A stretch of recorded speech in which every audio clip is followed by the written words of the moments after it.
बिस्मिल्लाहिर्रहमानिर्रहीम। अस्सलाम वालेकुम।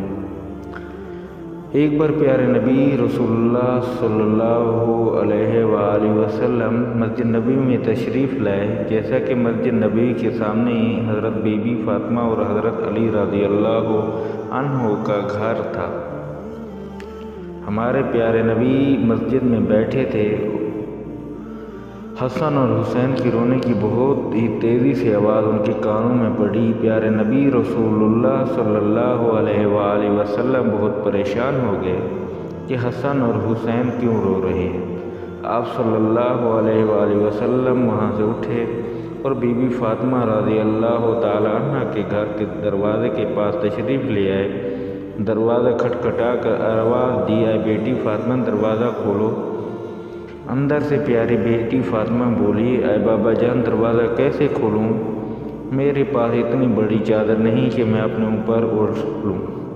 मेरी चादर फट चुकी है। मैं अपने पाँव को ढकती हूँ तो सर नंगा हो जाता है और सर को ढकती हूँ तो पाँव नंगे हो जाते हैं।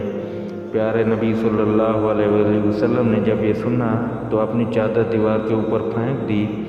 बीबी फ़ातिमा ने वह चादर उठाकर अपने ऊपर ओढ़ी और दरवाज़ा खोला। सरकार दो आलम सल्लल्लाहु अलैहि वसल्लम ने अपनी बेटी के चेहरे की तरफ देखा तो आप सल्लल्लाहु अलैहि वसल्लम बहुत ही परेशान हो गए, क्योंकि बीबी फ़ातिमा रज़ियल्लाहु ताला अन्हा का चेहरा बिल्कुल पीला हो चुका था, आंखों का रंग काला हो चुका था और बहुत ही कमज़ोर नज़र आ रही थी। प्यारे नबी रसूलुल्लाह सल्लल्लाहु अलैहि वसल्लम पूछने लगे, आए बेटी फ़ातिमा तुझे क्या हुआ है?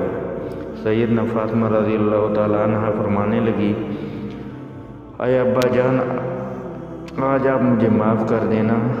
आज आपकी बेटी आपके इस्तकबाल के लिए दरवाज़े पर ना आ सकी। आपकी बेटी की कई दिनों से भूखी है। भूख होने की वजह से इतनी कमज़ोर हो गई है कि चारपाई से उठ भी नहीं जा रहा।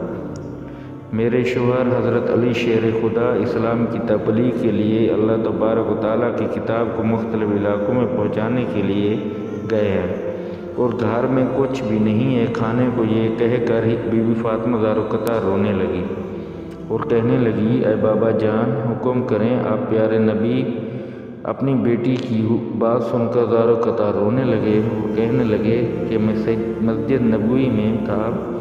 मुझे हसन और हुसैन के रोने की आवाज़ बहुत तेज़ी से आ रही थी। मेरे कानों में पड़ी। मैं परेशान होकर आया हूँ कि हसन और हुसैन क्यों रो रहे हैं। बेटी बोली, अय बाबा जान रोए नहीं तो और क्या करें? हसन और हुसैन 2 दिन से भूखे रो रहे हैं। प्यारे नबी सल्लल्लाहु अलैहि वसल्लम ने अपना हाथ मुबारक अपनी बेटी के सर के ऊपर रखा और उन्हें दिलासा दिया कि बेटी सब्र करो। रसूलुल्लाह सल्लल्लाहु अलैहि वसल्लम ने हुसैन को अपनी गोद में लिया और अपनी मुबारक उंगली हुसैन के मुंह में डाली तो हुसैन उंगली को चूसने लगे और खामोश हो गए।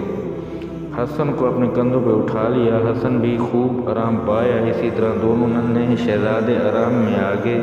इतने में मस्जिद नबवी में अज़ान की आवाज़ गूंजने लगी। बीबी फ़ातिमा रज़ियल्लाहु ताला अन्हा ने अपनी जय नमाज बिछाई और नमाज पढ़ने के लिए खड़ी हो गई। इतने में ही प्यारे नबी रसूलुल्लाह सल्लल्लाहु अलैहि वसल्लम ने देखा कि फ़ातिमा नमाज पढ़ते पढ़ते गिर गई हैं। आप दौड़े दौड़े अपनी बेटी के पास आए और उनसे पूछा, है बेटी तुझे क्या हुआ? ये सुनकर बीबी फ़ातिमा ज़ारो कतार रोने लगी और कहने लगी, आए बाबा जान आज आपकी बेटी का 4थे दिन का फाका है। यानी कि बीबी फ़ातिमा 4 दिन से भूखी थी, कुछ भी न खाया था, एक खजूर का दाना भी नहीं खाया, इसलिए कमज़ोरी की वजह से मैं गिर गई हूँ। प्यारे नबी रसूलुल्लाह सल्लल्लाहु अलैहि वसल्लम ने देखा बेटी के पेट पे 3 पत्थर बांधे हुए हैं। प्यारे नबी पूछने लगे, बेटी ये क्या है? बीबी फ़ातिमा फरमाने लगी, अय बाबा जान जब पहले दिन में भूखी थी, कुछ भी खाने को ना था तो मैंने एक पत्थर को अपने पेट पे बांध लिया। जबकि दूसरे दिन भी कुछ खाने को ना था, फिर मैंने दूसरे दिन का पत्थर भी पेट के ऊपर बांध दिया और तीसरे दिन भी जब कुछ खाने को ना था तो मैंने तीसरा पत्थर भी अपने पेट पर बांध लिया। और आज आपकी बेटी का 4थे दिन का फाका है آج آپ کی بیٹی چوتھے دن کی بھوکی ہے۔ یہ کہہ کر بی بی فاطمہ بہت زیادہ رونے لگی۔ پیارے نبی صلی اللہ علیہ وسلم فرمانے لگے، اے فاطمہ اپنی جائے نماز کا پلہ اٹھاؤ۔ جب بی بی فاطمہ رضی اللہ تعالی عنہا نے جائے نماز کا پلہ اٹھایا تو مصلی کے نیچے ہزاروں قطع سونے کا ڈھیر لگا ہوا تھا۔ پیارے نبی صلی اللہ علیہ وسلم فرمانے لگے، بیٹی فاطمہ یہاں سے تمہیں جتنا سونا چاہیے اٹھا لو، لیکن یاد رکھنا قیامت کے دن تمہیں اس کا حساب دینا پڑے گا۔ یہ سن کر بی بی فاطمہ نے سونے کو ہاتھ نہ لگایا اور جائے نماز کا پلہ واپس رکھ دیا اور کہنے لگی، اے بابا جان مجھے یہ سونا نہیں چاہیے۔ پیارے نبی صلی اللہ علیہ وسلم نے جب یہ دیکھا تو اپنی بیٹی کے گلے سے لگایا اور کہنے لگا، اے فاطمہ تیرا یہ صبر قیامت والے دن تک یاد رکھا جائے گا۔ تمہارا شوہر حضرت علی اسلام کی تبلیغ کے لیے مختلف علاقوں میں اللہ تبارک و تعالیٰ کی کتاب کو پہنچانے کے لیے گئے ہیں، اس لیے نبی کے خاندان کے چولہے ٹھنڈے پڑ گئے۔ اے بیٹی صبر کرو، اللہ صبر کرنے والوں کے ساتھ ہوتا ہے۔ اس کے بعد پیارے نبی رسول اللہ صلی اللہ علیہ وسلم نے اپنے پیٹ سے کپڑا ہٹایا تو بی بی فاطمہ نے دیکھا کہ ان کے پیٹ پہ تو 3 ہی پتھر بندھے ہوئے تھے، جبکہ ہمارے پیارے نبی سرکار دو عالم کے پیٹ پر 4 پتھر بندھے ہوئے تھے۔ سرکار دو عالم فرمانے لگے، اے بیٹی تو 3 دن کی بھوکی ہے اور میں 4 دن کا بھوکا ہوں۔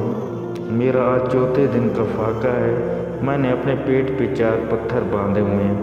پیارے نبی صلی اللہ علیہ وسلم ایسا کیوں کرتے تھے؟